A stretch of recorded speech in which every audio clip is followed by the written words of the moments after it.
नमस्कार, मी हेमंत देसाई। आज शनिवार आहे आणि आज सकाळीच मुख्यमंत्री उद्धव ठाकरे यांची संजय राऊत यांनी घेतलेली मुलाखत प्रसारित आहे। मुलाखतीचा दुसरा भाग हा उद्या प्रसारित होणार आहे, पण पहिल्या भागाबद्दल मला बोलावंसं वाटतं। बोलण्यासारखं आहेच, मुळी त्याच्यात बऱ्याच गमती आहेत, बऱ्याच गोष्टी आहेत। आता या सगळ्या मुलाखतीमध्ये जो महत्त्वाचा भाग असा होता की माजी मुख्यमंत्री देवेंद्र फडणवीस यांना उद्धव ठाकरे यांनी या मुलाखतीमध्ये टार्गेट आणि त्यांना उचकवणारे जे प्रश्न आहेत ते संजय राऊत यांनी विचारले। संजय राऊत हे सामनाचे संपादक आहेत, मूळ पत्रकारच आहेत, त्यामुळे ते असे प्रश्न विचारणार। उचकवण्याचं काम जे आहे ते पत्रकाराचं काम असतंच। परंतु या व्हिडिओचं नाव मी पोटात दुखतंय असं का दिलं, सकाळची तुमच्या मनात प्रश्न येईल। मला आठवतंय काही वर्षांपूर्वी अशोक सराफ यांचं सारखं छातीत दुखतंय नावाचं एक नाटक आलं होतं आणि त्या नाटकामध्ये खूप गमती जमती होत्या। आपल्याला माहिती आहे की सतत काही जणांना वाटत असतं की आपल्याला काहीतरी झालंय, काहीतरी झालंय, डॉक्टरकडे गेलं पाहिजे, इंजेक्शन घेतलं पाहिजे, गोळ्या घेतल्या पाहिजे। अशा प्रकारच्या गमती जमती त्या नाटकामध्ये होत्या। पूर्वी वाजे पाऊल आपुले नावाचं विश्राम बेडेकर लिखित नाटक, ज्यात माधव वाटवेंची भूमिका होती, ते नाटकही आपल्याला आठवत असेल। अमोल पालेकरांचं सुद्धा याविषयी एक चित्रपट आला होता आणि या सगळ्या थीमचं हे मूळ इंग्रजी चित्रपटामध्ये आहे, पण व्हिडिओचा विषय तो नाही। आज विषय आहे की सारखं पोटात दुखतंय असं मला वाटतं। जसं छातीत दुखतंय तसं पोटातही दुखतंय, काही लोकांच्या पोटात दुखत असतं। आणि संजय राऊत यांनी विचारलं की बाबा कोरोनाची लक्षणं काय आहेत, तर त्यामध्ये सर्दी होते, घसा दुखतो, ताप येतो वगैरे वगैरे। मग पोटात दुखतंय असंही काही लक्षण आहे का? त्या उद्धवजी म्हणाले की असू शकेल। संजय राऊतांचा रोख देवेंद्र फडणवीस यांच्यावरतीच होता। त्यांनी काय सांगितलं? संजय राऊत म्हणाले की दिल्लीमध्ये जाऊन विरोधी पक्ष दिल्लीत जाऊन महाराष्ट्रातील अपडेट देत आहे। महाराष्ट्रामध्ये कसं सगळ्या बट्ट्याबोळ चालू आहे, कोरोनाच्या वरती काही उपाय योजले जात नाहीत, हे सरकार कसं नाकाम आहे वगैरे वगैरे आहे, ठीक आहे। हे दिल्लीमध्ये जाऊन जर फडणवीस करत असतील तर ते कितपत योग्य आहे? तेव्हाच उद्धव ठाकरे काय म्हणाले की त्यांनी जो आमदारकीचा फंड आहे, म्हणजे भाजपवाल्यांचा जो आमदारकीचा जो आपला फंड असतो, तो महाराष्ट्राचा फंड दिल्लीत गेल्यामुळे सगळ्या गोष्टी ते दिल्लीत जाऊन करतात। म्हणजे त्यांनी चिमटा काढला उद्धवजीने की या मंडळीने आमदारकीचा फंड काही खर्च केलेला नाही, तो PM केअर फंडला त्यांनी दिला आणि हा मुद्दा योग्यच आहे। महाराष्ट्राला त्यांनी आपला निधी दिला का? दिला नाही। दुसरी गोष्ट अशी की मी तुम्हाला अजून एक उदाहरण म्हणजे उद्धव ठाकरेंनी सांगितलं आहे ते सांगतो की पुण्यामध्ये प्रकाश जावडेकर आहेत, गिरीश बापट आहेत, हे मोठे नेते आहेत भाजपचे। प्रकाश जावडेकरचं केंद्रामध्ये मंत्री यापूर्वी होते आणि आत्ताही सातत्याने राहुल गांधींना ते टार्गेट करत असतात, ठीक आहे, त्यांनी करावं ते। पण पुण्यामध्ये कोविड फॅसिलिटीजसाठी त्यांनी काही पैसा दिला नाही। इतर आमदारांनी, नगरसेवकांनी आपला निधी दिला, समजा आपल्या अनंत गाडगीळ काँग्रेसचे, नीलमताई गोरे शिवसेनेच्या, अगदी माधुरी मिसाळ अनेकांनी दिला तो फंड, पण गिरीश बापट आणि जावडेकरांनी फंड दिला नाही, हे लक्षात घ्या। आपण म्हणजे पुण्यामध्ये हे संकट आज सगळ्यात भीषण आहे। या सगळ्या संकटामध्ये चंद्रकांत दादांनी दिला नाही असं, चंद्रकांत दादांनी ज्यात कॉन्ट्रीब्यूट केलं, ते काही कामही करतात तिथे। मी कुठल्याही पद्धतीने पूर्वग्रह मनात ठेवून काही बोलत नाही, मी फॅक्च्युअल बोलतो। पण बापट आणि जावडेकर यांची जबाबदारी होती, पण त्यांनी ते काही केलं नाही। आज सकाळीच अशी मी बातमी बघितली की पुण्यामध्ये जे ससून हॉस्पिटल आहे प्रसिद्ध, त्याच्या बाहेर एक रुग्ण तडफडत होता, त्याला त्यांनी दाखल करून घेतलं नाही, अशी ती बातमी, भयानक बातमी आहे, ती अस्वस्थ करणारी बातमी आहे। कुठल्याही परिस्थितीमध्ये कोणी माणूस तडफडत रस्त्यावरती असेल तर त्याला ताबडतोब उपचार मिळणं, कोविडचा पेशंट असो नसो, हे सरकारी यंत्रणेचं कामच आहे आणि ते काम जर होत नसेल तर ती चिंतेची गोष्ट आहे। पण याबाबत सुद्धा गिरीश बापट यांना जेव्हा प्रश्न विचारला तेव्हा त्यांनी सांगितलं की मी आता विचारतो, त्याची माहिती घेतो वगैरे वगैरे। पण तुम्ही फंड का दिला नाहीत या प्रश्नाचं त्यांच्याकडे काही उत्तर आहे तर त्यांनी अवश्य ते उत्तर दिलं पाहिजे. पण इथे गिरीश बापट किंवा जावडेकर हा मुद्दा नसून उद्धव ठाकरेंची मुलाखत हा विषय आहे. उद्धव ठाकरे असं म्हणाले की कदाचित विरोधकांची म्हणजे त्यांना फडणवीसांचीच पोटदुखी म्हणायची होती अशी असेल की कुठेही न जाता न फिरता एका संस्थेने देशातल्या सर्वोत्तम मुख्यमंत्र्यांमध्ये महाराष्ट्राच्या मुख्यमंत्र्यांची निवड केली आहे. ही सुद्धा त्यांची पोटदुखी असू शकेल कारण कोरोनाची लक्षणे वेगवेगळी आहेत असं उद्धवजी म्हणाले. त्यांनी केला की जागतिक आरोग्य संघटनेने धारावी पॅटर्न ज्या पद्धतीने यशस्वीपणे राबवून तिथली रुग्णसंख्या कमी केली, नियंत्रणात आली, त्याचं कौतुक केलं, वॉशिंग्टन पोस्टने केलं. पण हे जे कौतुक आहे ते विरोधी पक्षांना दिसत नाही किंवा त्यांच्या डोळ्यामध्ये ते फुटतंय असं त्यांना म्हणायचं. आणि खरंच आहे की विरोधी पक्ष ज्या पद्धतीने सुरुवातीपासून ज्या पद्धतीने त्यांचा एकूण याबाबतचा रवैया होता, जी वर्तणूक होती ती आक्षेपार्ह. शरद पवारांनी काल नाशिकमध्ये या गोष्टीचा उल्लेख केला की विरोधी पक्षांनी याचं राजकारण करू नये, याबद्दलच्या सूचना कराव्यात. उद्धवजी म्हणाले की विरोधी पक्षांची मी एक मीटिंग बोलवली आणि अजून एक मीटिंग बोलवणार आहे, त्यांच्या सूचना घेणार आहेत, त्रुटी काय असतील त्या समजून घेणार आहेत आणि त्याप्रमाणे मला त्याचं पालन करायचं असंही त्यांनी सूचित केलं. ते असेही म्हणाले की काही कोविड फॅसिलिटीज केंद्रामध्ये जर चांगल्या प्रकारच्या सोयी नसतील तर अवश्य सांगा. आहेत असं असेल तर ते दुरुस्त करू. आहे अशा तक्रारी येत आहेत, ते अमान्य केलं नाही त्यांनी हे मान्य केलं. म्हणजे उद्धवजींचा जो अप्रोच आहे तो अशा प्रकारे मी स्वागतदार अप्रोच की काही सूचना असल्या तर सांगा, दोष आहेत ते नाकबूल करत नाही आहेत. भारतीय जनता पक्ष फडणवीसांचं सरकार असताना मात्र अशा प्रकारची वर्तणूक नव्हती. आम्हालाच सगळं करतं एवढंच नव्हे, विरोधी पक्षांना विश्वासात घेणं सोडून द्या. विरोधी पक्षांपैकी आपल्या स्वपक्षातल्या लोकांचा सुद्धा ते सल्ला घेत नसत. मुख्यमंत्री असताना मंत्र्यांना फारसे अधिकार नव्हते, सर्व अधिकार हे फडणवीसांनाच होते.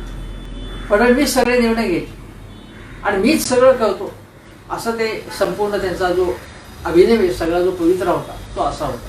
उद्धवजी आणि फडणवीस यांच्या व्यक्तिमत्वामध्ये संपूर्णपणे फरक आहे, आपण लक्षात घेतला पाहिजे. दुसरं म्हणजे फडणवीस असतील किंवा त्यांचे जे प्रवक्ते आहेत विशेष, ते वारंवार अशी टीका करत होते की हे फिरत नाहीत कुठे, ते मातोश्रीत बसून आहेत. पण ही टीका अन्यायकारक अशी होती की उद्धवजींच्या प्रकृतीच्या काही तक्रारी असतील. त्यांचं वय 60 आहे आता. एवढंच नव्हे, आता तुम्ही म्हणाल की शरद पवार नाही का फिरत, शरद पवार फिरत आहेत. पण उद्धवजी राज्याचे मुख्यमंत्री आहेत आणि मुख्यमंत्री म्हणून जबाबदारी त्यांच्यावरती अधिक आहे. शिवाय प्रत्येकाची प्रकृती पवारांसारखी ठणठणीत असते असं नाही. पवारांचं कौतुकास्पदच आहे, पण प्रत्येक माणूस पवार बनू शकत नाही. हाही भाग आपण लक्षात घेतला पाहिजे. तिसरी गोष्ट अशी की त्यांच्यावरती ऑपरेशन झालं होतं काही वर्षांपूर्वी. मग लगेच म्हणा की पवारांवरती सुद्धा कॅन्सरची शस्त्रक्रिया झालेली होती. पण उद्धवजींच्या डॉक्टरांनी दिलेल्या सल्ल्याप्रमाणे ते कदाचित वागत असेल आपल्याला माहिती नाही. तो त्यांचा व्यक्तिगत भाग आहे, व्यक्तिगत काळजी घेण्याचा त्यांना अधिकार आहे.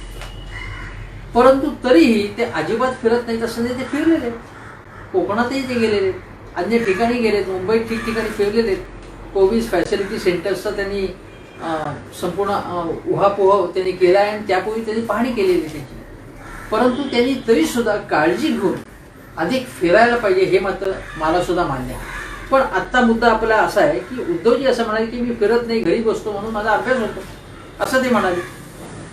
म्हणजे जे फिरता आहेत त्यांनी असं म्हटलं त्याच्यामध्ये की अभ्यास न करता फिरणं आणि न फिरता अभ्यास करणं यात तुम्हाला काय पाहिजे ते तुम्ही ठेवा. हा सुद्धा देवेंद्र फडणवीसांना उद्देशूनच ठेवला होता.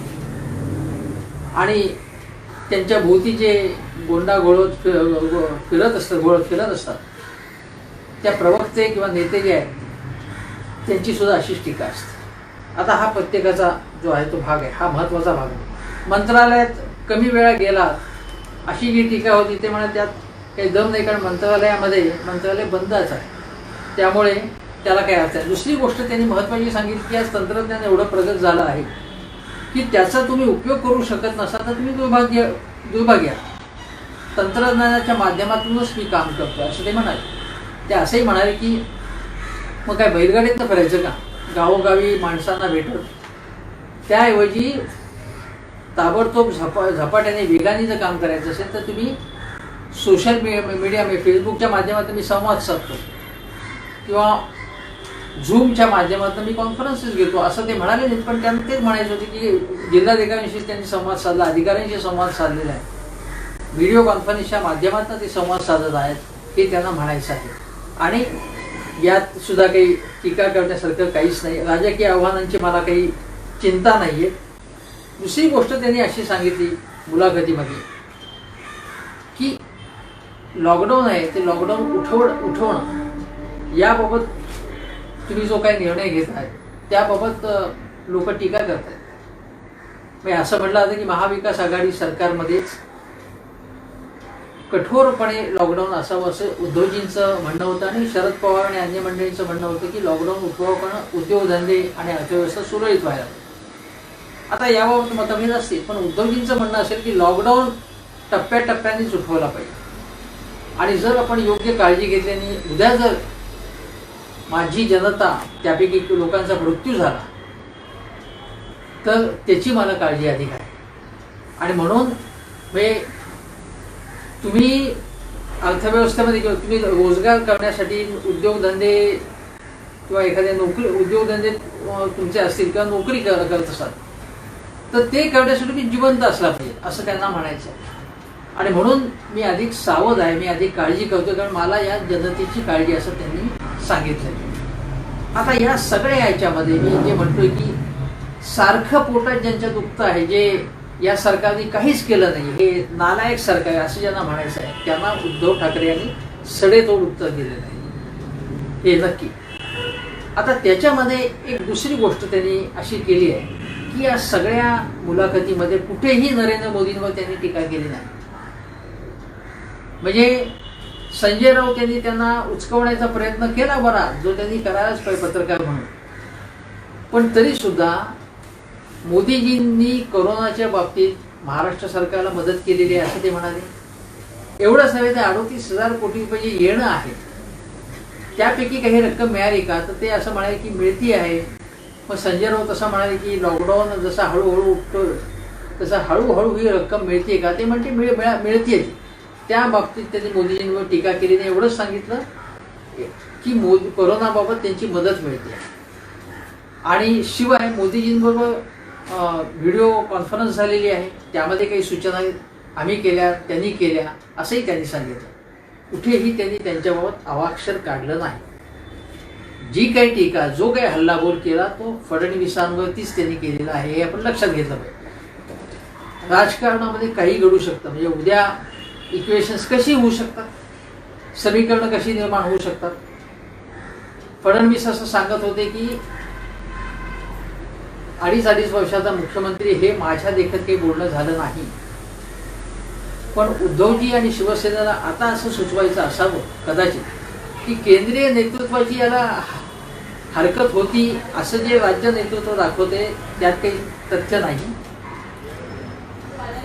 कदाचित राज्य नेतृत्वाचाच त्याला आक्षेप असेल. म्हणजे फडणवीसांनाच पुन्हा मुख्यमंत्री होण्यामध्ये रस होता, कारण पुन्हा येईन असं ते टेपसारखी वाजवत होते. आणि म्हणून फडणवीसांची आमचं वैर आहे, आमचं वैर मोदींशी नाही, अगदी शहांशी सुद्धा नाही असं त्यांना कदाचित अप्रत्यक्षपणे सुचवायचं असेल. भविष्यामध्ये राजकारण कसंही होऊ शकतं, भविष्यात प्रादेशिक नेतृत्व जे भाजपचं आहे ते कदाचित बदललं जाऊ शकतं असंही त्यांना वाटत आहे शिवसेनेला. पण तो भाग इथे आपल्याला जास्त चर्चा त्याची करायची. मला असं म्हणायचं की फडणवीस आणि भारतीय जनता पक्ष ज्यांना काही टीका करायची असेल ते करतील. विरोधी पक्षांना टीका करण्याचा पूर्णपणे अधिकार आहे. परंतु जे उद्धवजी सांगतायत की जागतिक स्तरावरती समजा वॉशिंग्टन पोस्टने कौतुक केलं असेल, आणखीन काही संस्थेने कौतुक केलं असेल, धारावी पॅटर्न चांगला आहे, पण त्या पलीकडे मला असं जाऊन म्हणायचं की या कौतुकामध्ये तुम्ही समाधानी राहू नका. कारण महाराष्ट्राची स्थिती आहे ती समाधानकारक नाहीच आहे, हे सत्य आहे. म्हणजे धारावीमध्ये तुमचं यश आलं, तुम्हाला वरळीमध्ये यश आलं, पण वरळी धारावी म्हणजे मुंबई नाही. मुंबईमध्ये जर तुम्ही बघितलं तर उत्तर मुंबईमध्ये सुद्धा पेशंटची संख्या मोठ्या प्रमाणावरती वाढत होती. दुसरी गोष्ट म्हणजे आज देशामध्ये 24 तासामध्ये 50,000 रुग्ण आहेत आणि राज्यात 9,615 नव्या, मी हे नवे रुग्ण म्हटले, 9,615 नव्या रुग्णांचं निदान झालं आणि 278 जणांचा मृत्यू झाला एका दिवसात कालच्या. पुणे आणि पिंपरी चिंचवड या दोन शहरांमध्ये रुग्णांचा आकडा 3,000च्या जवळपास लागोपाठ दुसऱ्या दिवशी होता. आपण लक्षात घ्या, म्हणजे या स्थितीमध्ये फारसं काही आपण पाठ ठोकून घेण्याचं काही कारण नाही. मुंबईमध्ये संख्येची वाढ जी आहे त्याची गती कमी होती आहे. डबलिंगचा रेट जो आहे तो नक्कीच कमी होतो, ही समाधानाची बाब आहे. पण मुंबईच्या पलीकडे जर आपण बघितलं तर करोना बाधितांची संख्या मोठ्या प्रमाणावरती वाढते आहे आणि त्याच्यामध्ये पुण्याचा महत्त्वाचा समावेश आपल्याला करायला लागेल. पुण्यामध्ये पुणे महापालिका ही एक लक्षात घेतलं पाहिजे, पुणे महापालिका भाजपच्या हातात आहे.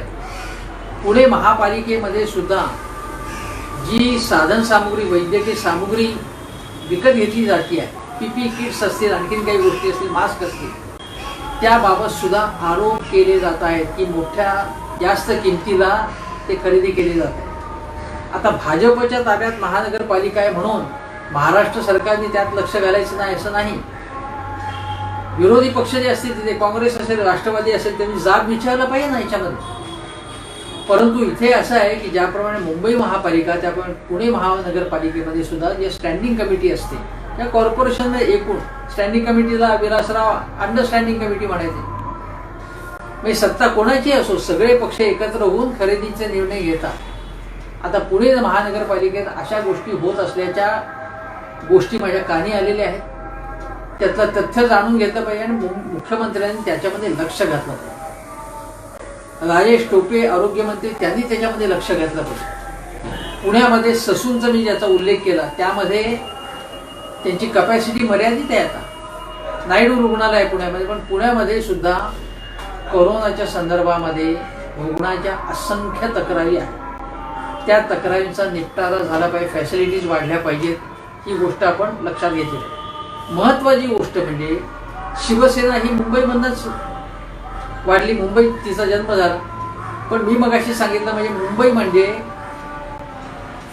शिवाजी पार्क, दादर, शिवसेना भवन नाही. मुंबई सोहोकडे पसरली आहे आणि आता आपण मुंबईचं जे संपूर्ण क्षेत्र म्हणतो, मुंबई म्हणजे मुंबईच्या आसपासचं सगळं क्षेत्र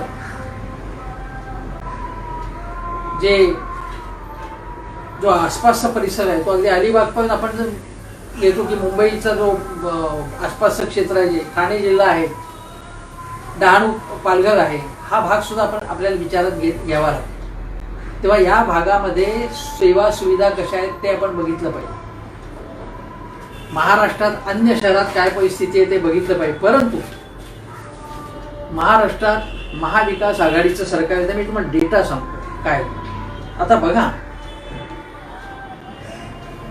शुक्रवारच्या केसेसची संख्या महाराष्ट्र मी मगाशी सांगितली 9,615, सगळ्यात जास्त करोना बाधितच्या संख्येमधली भर महाराष्ट्रामध्ये आहे. त्यानंतर तामिळनाडू येतं, त्यानंतर दिल्ली येते, त्यानंतर कर्नाटक येतं, त्यानंतर आंध्र प्रदेश, उत्तर प्रदेश, गुजरात, बंगाल, अशी क्रमवारी आहे. महाराष्ट्र करोनामध्ये सगळ्यात नंबर 1 गेले कित्येक दिवस आहे आपण लक्षात घ्या. एकूण केसेस बघा, सगळ्या भारतात किती 13 लाखांवरती आकडा गेलाय. त्याबाबत तुम्ही मोदींना अवश्य दोषी द्या, कारण नेतृत्व देशाचं ते करतात. पण महाराष्ट्रात ती संख्या किती? सगळ्यात जास्त 3,57,000 आहे. त्याच्यानंतर नंबर 2 स्थान कोणाचं आहे? तामिळनाडूचं आहे, जवळपास 2 लाखाची संख्या आहे आणि दिल्लीमध्ये 1.25 लाखाची संख्या. बाकीच्या राज्यांची संख्या सांगत बसत नाही. रिकव्हरीचा रेट सुद्धा महाराष्ट्रात जास्त आहे, चांगली गोष्ट आहे. परंतु मृत्यू संख्या जी आहे ती आता 13,000 वर गेलेली आहे. देशामधलीच मृत्यू संख्या जी आहे ती 31,000 वर गेली आहे आणि महाराष्ट्रातली संख्या जी आहे ती 13,000 वर गेलेली आहे. आता ही चिंतेची गोष्ट नाही का? उद्धवजींनी याचा विचार केला पाहिजे. स्वतःची पाठ ठोकून घेण्यापूर्वी महाराष्ट्राचा नंबर 1 जो आहे, जो पूर्वी उद्योग क्षेत्रामध्ये होता, गुंतवणुकीमध्ये होता, अजूनही असेल, मग गुजरात, तामिळनाडू, बाकीची राज्य ही मागे पुढे आपलं क्रमवारी होत असते.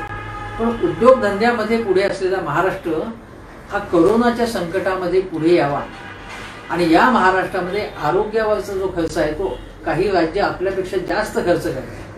तो आरोग्यावरचा, सार्वजनिक आरोग्यावरचा खर्च कमी असणं हे अतिशय शोचनीय स्थिती आहे. यावर केवळ महाविकास आघाडी सरकारचा दोष नाही. फडणवीस सरकारचा आणि अगोदरच्या काँग्रेसच्या, राष्ट्रवादीच्या, केवळ काँग्रेसच्या सरकारचा त्याच्यामध्ये दोष त्यांच्याकडे जातो की त्यांनी अनेक वर्ष या गोष्टीकडे दुर्लक्ष केलं. आता महाराष्ट्रामध्ये बघितलं तर आपण सोलापूरमध्ये मोठ्या प्रमाणावरती कोरोनाबाधितांची संख्या वाढते, चंद्रपूरमध्ये वाढते. या जे नवे नवे हॉटस्पॉट्स होत आहेत त्याकडे लक्ष दिलं गेलं पाहिजे. आणखी एक गोष्ट सांगतो, मुंबईमध्ये जर आपण विचार केला तर सरकार म्हणते की तुम्ही कामावरती या, महापालिकेमध्ये या तुम्ही कामावरती, हॉस्पिटल्समध्ये डॉक्टर्स, नर्सेस येतात, आरोग्य कर्मचारी येतात, बाकीचे सरकारी कर्मचारी येतात. यायचं कसं त्यांनी? मग संजय राऊतांनी विचारलं की बाबा लोकल कधी सुरू करणं, त्याबाबत उद्धवजींनी काही उत्तर दिलं. आता उद्याच्या मुलाखतीत काय देतात ते बघायला पाहिजे. लोकल सुरू झाल्याशिवाय मुंबईतलं जनजीवन सुरळीत होऊ शकत नाही आणि म्हणून माझी अशी सूचना आहे की लोकल सुरू करा तुम्ही, पण सोशल डिस्टन्सिंगचं पथ्य पाळत. मग त्यासाठी काय करायला लागेल? लोकलची संख्या वाढवावी लागेल. प्रत्येक लोकलमध्ये जेवढे माणसं पूर्वी जात होते तेवढ्या संख्येमध्ये लोकांना जाता येणारच नाही.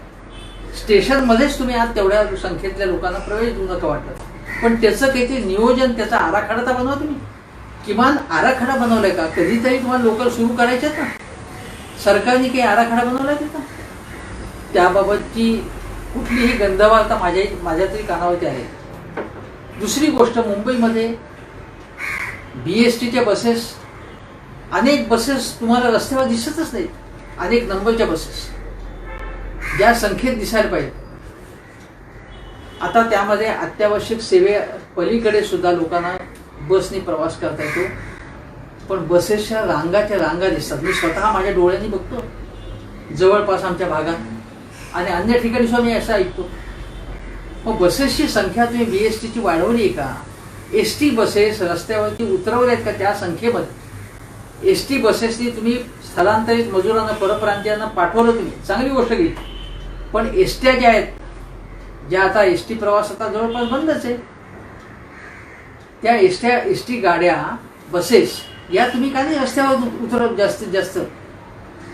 मग लोकांना टॅक्सी, रिक्षांनी खर्च करून लोकांना आज नोकरी जाऊ नये म्हणून जावं लागतं. तो त्यांचा त्रास कमी होईल. ती गोष्ट तुम्ही केली नाही. ST कर्मचाऱ्यांचे पगार, त्याची तक्रार आहे की वेतन वेळेवर मिळत नाही. आपण लक्षात घेतलं पाहिजे. दुसरी गोष्ट अशी की सफाई कामगार, आता अनेक सफाई कामगार हे कंत्राटी पद्धतीने नेमलेले असतात. ठेकेदार त्यांना 250 रुपये सुद्धा पगार देत नाही.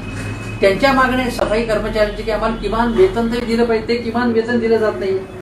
विद्यापीठातले जे तृतीय आणि चतुर्थ श्रेणीतले मध्ये, त्याच्यामध्ये अस्थायी कर्मचारी विद्यापीठामध्ये आज 70% जवळजवळ अस्थायी कर्मचारी आणि त्यांना वेतन कमी आहे, त्यांना आरोग्य विमा नाहीये. त्यांना हे काय चाललंय? म्हणजे या गोष्टींकडे तुम्ही लक्ष देणार की नाही? ही अतिशय महत्वाची गोष्ट आहे. आता दुसरी गोष्ट म्हणजे ठाण्याची जी माझ्याकडे माहिती आली ती अशी की ठाणे जिल्ह्यामध्ये आपल्याला माहिती 6 महापालिका आहेत तिथे. आता तिथे हे जे करोना बाधित जातात तेव्हा तिथे बेड्स कमी आहेत, व्हेंटिलेटर्स कमी आहेत, ऑक्सिजन असलेल्या खाटा कमी आहेत, डॉक्टर कर्मचाऱ्यांची कमतरता आहे. दुसरं म्हणजे कोऑर्डिनेशन, समन्वय अजिबात नाही आहे. आता या गोष्टीकडे लक्ष देणार की नाही तुम्ही? या गोष्टीकडे तुम्हाला लक्ष द्यावंच लागेल. केवळ धारावीचं कौतुक करून तुम्हाला चालणार नाही. दुसरी गोष्ट अशी की परीक्षेच्या बाबतीत अंतिम वर्षाची परीक्षा घ्यायची की नाही याच्यावर बराच वाद झाला. भालचंद्र मुनगेकर हे मुंबई विद्यापीठाचे माजी कुलगुरू, त्यांनी सांगितले की म्हणजे त्यांची भूमिका अशी आहे की परीक्षा घेण्याचं काही आता कारण नाही आहे. जेव्हा घ्यायची तेव्हा त्या कुठल्या पद्धतीने घ्यायची ती घेता येईल, आत्ता परीक्षा घेता येणार नाहीत असं त्यांचंही मत, सरकारचं मत. पण याबाबत उदय सामंत यांनी म्हणजे जे उच्च आणि तंत्र शिक्षण मंत्री आहेत त्यांनी जी परस्पर घोषणा करून टाकली, म्हणजे कुलपती म्हणजे राज्यपालांना विश्वासात न घेता आणि उगाच संघर्षाचं वातावरण करून ठेवलं. आता हे सगळं सुप्रीम कोर्टात आहे. पण ही जी त्यांनी ज्या पद्धतीने त्यांनी हा संघर्षाचं वातावरण तयार केलं ते करण्याचं कारण नव्हतं त्यांना, तिथे ठिणगी पडली सगळी. दुसरं म्हणजे कुलगुरू जे आहेत त्या कुलगुरूंशी चर्चा सरकारने अगोदर काही केली का नाही. कारण कुलगुरू आता असं म्हणतात म्हणजे उदय सामंत असतील किंवा सरकारतर्फे सांगण्यात येईल की कुलगुरूंची हरकत नाही की सरासरीवरती किंवा जी काही पद्धत ठरली असेल त्या पद्धतीने अंतिम वर्षाचा रिझल्ट लावायचा, परीक्षा घ्यायची नाही. त्याबाबत सरकार असं म्हणते की कुलगुरूंची मान्य, पण कुलपतीनं म्हणजे राज्यपालांनी कुलगुरूंनी वेगळं सांगितलं होतं. म्हणजे गंगा गये गंगादास, जमना गये जमनादास अशी जी म्हण आहे, म्हणजे सुरात सूर मिसळण्याची एक प्रवृत्ती आपल्याकडे सगळ्या स्तरावरती दिसते. पण कुलगुरूंना विश्वासात घेण्यासाठी त्यांच्याशी चर्चा करण्याचं जे काम जे उच्च आणि तंत्र शिक्षण मंत्री असेल प्रत्यक्ष उद्धवजींनी करायला पाहिजे होतं, ते झालं नाही. त्याबाबत खूळ घातला गेला, ते आपण लक्षात घेतलं. म्हणजे याबाबतच्या ज्या काही चुका झाल्या, याबाबतचं संघर्षाचं वातावरण झालं ते टाळण्याची गरज होती, आपण लक्षात घेतलं. अशा अनेक गोष्टी आहेत, अनेक सूचना करता येईल. आता हे औषधांचं जे सगळं चाललं होतं, औषधांचं जे काळा बाजार चालला होता, मग छापे पडले, हे कसं काय झालं, हे कशामुळे झालं. आता या पेरणीच्या काळामध्ये शेतकऱ्यांना बांधावर जाऊन आम्ही सगळं देऊ, खतं देऊ, त्यांना कीटकनाशक देऊ, काहीही झालेलं नाही. म्हणजे शिवसेनेचे कृषी मंत्री आहेत दादा भुसे, त्यांच्यावरती सडकून टीका केली जाते. म्हणजे कृषी खातं तुम्हाला माहिती आहे की भारतीय जनता पक्षाच्या काळामध्ये सुद्धा कृषी मंत्री हे त्यांचा कारभार अजिबात चांगला होता, तिचीच पुनरावृत्ती आता होती. आणि तुमच्यावरती टीका करायची नाही का? विरोधी पक्षांना सुद्धा टीका करण्याचा अधिकार आहे तुमच्यावरती. त्यामुळे या सगळ्या बाबतीत ज्याला म्हणतो आपण की एकूण नियोजन कमी पडतं. आता काही ठिकाणी तुम्हाला माहिती आहे की ठाणे जिल्ह्यात काही आयुक्तने बदलले, त्यांना काही मुदतही देण्यात आली नाही, त्याबाबत बरंच राजकारण झालं. त्याच्यामध्ये राजकीय हस्तक्षेप झाला नाही अशी टीका झाली. त्या ठिकाणी सुद्धा ज्या पद्धतीने काम व्हायला पाहिजे होतं ते काम झालं नाही. पुन्हा लॉकडाऊन करण्याची पाळी आली. आता हा जो काही गोंधळ आहे की लॉकडाऊन उठवायचा पुन्हा लागू करायचा, याबाबत सुद्धा चांगल्या प्रकारे म्हणजे निर्णय घेण्यात आले नाही. गोंधळाचं संपूर्ण काम दिसून आलं. मग लोक जे म्हणतात की बाबा प्रशासनावरती यांची पकड आहे की नाही, या गोष्टी होत असल्यामुळे विरोधी पक्ष राजकीय हेतूने टीका करत असतील. पण या ज्या काही गोष्टी दिसत आहेत, या ज्या गोष्टी मी तुम्हाला सांगतोय, आता उदाहरणार्थ तुम्हाला सांगतो की नवी दिल्ली सरकारने घरपोच रेशन देण्याची योजना सुरू केली. मी पहिल्या दिवशीच सांगितलं होतं, जेव्हा लॉकडाऊन लागू झाला त्याच्या अगोदर जेव्हा महाराष्ट्रात निर्बंध लागू झाले होते तेव्हाच सांगितलं होतं की आता लोकांनी जर बाहेर पडायचं असेल तर विशेषतः ज्येष्ठ नागरिक किंवा जे आजारी आहेत त्यांनी भाजी अन्न धान्य आणायचं कसं, त्यांना तुम्ही घरपोच देण्याची काही व्यवस्था करताय की नाही, याबाबत काहीही लक्ष देण्यात आलं नाही. संपूर्ण खापर केंद्र सरकारवर टाकायचं. आपण जे करतोय आपल्या कक्षेत आहे त्या तर गोष्टी केल्या पाहिजेत ना तुम्ही. त्यामुळे या कोरोनाचं राजकारण विरोधी पक्ष करताय, पण तुम्ही स्व करताय. आणि तुमच्याकडनं लोकांची जास्त अपेक्षा आहे, कारण तुम्ही जे बोलताय ते तुम्ही करताय असा अजून लोकांचा विश्वास आहे. पण मी सांगितले त्या पण अनेक कमतरता आहेत, अनेक त्रुटी आहेत. या गोष्टींकडे लक्ष देण्याची आवश्यकता आहे असं मला पुन्हा सांगावंसं वाटतं. आता याच्यामध्ये मी एक गोष्ट आहे की देवेंद्र फडणवीस काय म्हणाले होते, जे राजकारण केवळ राजकारण करता आहेत ते कसे बघा की आम्हाला राज्यातील महाविकास आघाडीचे सरकार पाडण्याची कोणतीही घाई नाही, हे सरकार पाडणार नाही, ते अंतर्गत विरोधातूनच पडेल असं फडणवीस म्हणाले. त्यांना असं म्हणायचं की ते पडणार आहे, हे 5 वर्ष चालेल असं त्यांना वाटत नाही. मग ते असं पुढे म्हणतात की मुंबई पोलीस दलातील उपायुक्तांच्या बदल्यांमधील गोंधळांमुळे आणि राज्य सरकारमधील समन्वयांच्या अभावाबरोबर मुख्यमंत्री आणि मंत्र्यांमधील अविश्वास उघड झाला आहे. या सरकारमध्ये कधी मंत्री, कधी सचिव तर कधी अधिकारी निर्णय जाहीर करतात. काही वेळा मुख्यमंत्र्यांकडून थेट निर्णय घेतले जातात आणि प्रत्येक जण मीच प्रमुख असल्याच्या आविर्भावात वागतो. आता याच्यातला हा जो भाग आहे की बघा, सारथीचं प्रकरण ज्या पद्धतीने हाताळले गेले, मग विजय वडेट्टीवारांची नाराजी उघड झाली, मग त्यांच्या हातातनं काढून ते अजितदादा पवारांनी स्वतःच्या हातात घेतलं. आता त्यावरती सुद्धा टीका होऊन अशी मागणी केली तर ते काँग्रेसच्याच हातात असलं पाहिजे, हे सगळं जाहीरपणे बाहेर येते. आता हा जो घोळ घातला जातो आहे त्याच्यामध्ये तर हे टाळणं आवश्यक होतं ना तुम्ही. दुसरी गोष्ट म्हणजे महात्मा फुले योजनेमधून 1,22,000 रुग्णांवर उपचार केल्याची माहिती आरोग्यमंत्र्यांनी दिली. सध्या उपचार घेत असलेल्या रुग्णांची संख्या एवढी नाही असं देवेंद्रजींनी म्हटलेलं आहे. आता हे जर खरं असेल तर याचं उत्तर सरकारने द्यायला पाहिजे. दुसरी गोष्ट अशी की रुग्णसंख्या कमी दाखवण्याचा प्रयत्न होतो आहे. संजय राऊतांनी सुद्धा हा प्रश्न विचारला, त्याला ठोस उत्तर आकडेवारीनिशी द्यायची गरज होती उद्धव ठाकरेंनी. जर विरोधक असा आरोप, बिनबुडाचा आरोप करत असतील तर सांगायला पाहिजे ना की असं अजिबात घडलेलं नाही, पण मुंबई महापालिकेत तसं घडतं आहे असं सांगण्यात आलं. आणि काही गोष्टी सुद्धा पुढे आल्या, काही गोष्टी पुरावा म्हणून सांगण्यात आल्या विरोधी पक्षांकडे. तर त्याचं ठोस उत्तर देण्याची गरज आहे. केवळ भावनात्मक भाषा करून किंवा शाब्दिक काही गोष्टी करून, शाब्दिक काहीतरी विनोद करून या गोष्टी सुटणार नाहीत, हे आपण लक्षात घेतलं पाहिजे. मी आज आपल्याला जे सांगितलं की कोरोनाचं संकट मोठं आहे, विरोधी पक्ष आणि सत्ताधाऱ्यांनी एकत्र काम केलं पाहिजे ही जनतेची अपेक्षा आहे. परंतु याबाबत विरोधी पक्ष काही आरोप करतो आहे आणि सत्ताधारी त्याच्यामध्ये उत्तर देत आहेत. त्यांच्या आरोपांना आम्ही कशी उत्तरं दिली, कसं त्यांना लोळवलं, हा आनंद जरूर साजरा करा तुम्ही. मुलाखती या ज्या उद्धव ठाकरेंच्या, त्याच्यावर शरद पवारांची जी मुलाखत घेण्यात आली त्याच्यामधनं शिवसेना एक प्रकारचं राजकारण करते यात शंका नाही. पण तो राजकारण तुम्ही करा, फडणवीसांना उत्तरं द्या, चोख उत्तरं द्या तुम्ही. पण उद्धव ठाकरे आणि फडणवीस यांच्यामधल्या वादविवादापेक्षा किंवा फडणवीसांच्या पोटात दुखतंय की नाही, मग उद्धव ठाकरे असं म्हणाले की मला होमिओपॅथीची आवड आहे, माझ्या आईला म्हणजे मासाहेबांना म्हणजे मीनाताई ठाकरे यांना आणि वडिलांना म्हणजे बाळासाहेब ठाकरे यांना सुद्धा होमिओपॅथीचा अभ्यास होता, त्याची आवड होती. मलाही डॉक्टर व्हायचं होतं, पण होमिओपॅथीचा मला आवड आहे, माझा थोडासा अभ्यास आहे आणि मला याच्यातलं थोडंफार ज्ञान झालेलं आहे असं ते म्हणाले. म्हणजे फडणवीसांच्या पोटदुखीच्या विकारावरती कदाचित उद्धव ठाकरे होमिओपॅथीचं औषध देऊ शकते. म्हणजे हे आपण लक्षात घ्या. हा झाला एक विनोदाचा भाग, गमतीचा भाग. पण यांच्या आरोप प्रत्यारोपापेक्षा आज महाराष्ट्रातल्या जनतेचे जे हाल होत आहे, म्हणजे ज्यांना कामावर जायचं आहे, बंधन आहे, त्यांना जाता येत नाही, ज्या करोना बाधित रुग्णांना घरी राहायला लागत आहे किंवा काही जणांना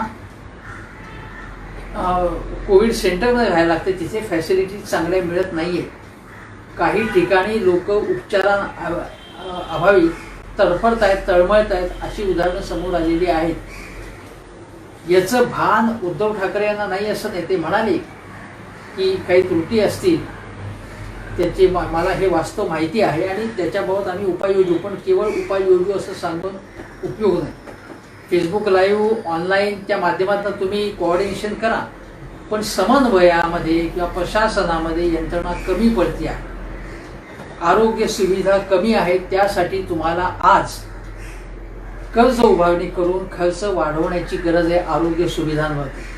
पूर्वीच्या सरकारने आरोग्य सुविधांवरती कमी खर्च केला, त्यामुळे 6 महिन्यातच सगळं उभं राहील असं नाही, पण कोविडबाबत किमान मोठ्या प्रमाणावरती खर्च सरकारने करायची गरज आहे. आणि केवळ मुंबई म्हणजे महाराष्ट्र नाही हे लक्षात घेऊन ज्या ठिकाणी कोरोना वाढतोय किंवा ग्रामीण भागात वाढतो आहे त्याबाबत सरकारने ठोस उपाय केले पाहिजे. त्यासाठी कर्ज उभारणी करून खर्च वाढवला पाहिजे. केवळ केंद्र सरकारवर किंवा फडणवीसांवर खापर काढून टाकून उपयोगाचं नाही, हे लक्षात घेतलं पाहिजे. त्यामुळे उद्धव ठाकरे यांची मुलाखत ठीक झाली, परंतु सारखं सारखं पोटात दुखतं आहे, ज्यांच्या पोटात दुखत असेल त्यांचं असेल, पण कोविडमुळे जे तळमळत आहे त्यांच्याकडे मात्र उद्धवजींनी आणि या सरकारने जास्त लक्ष पुरवलं पाहिजे, एवढी अपेक्षा मी व्यक्त करतो आणि आज इथेच थांबतो.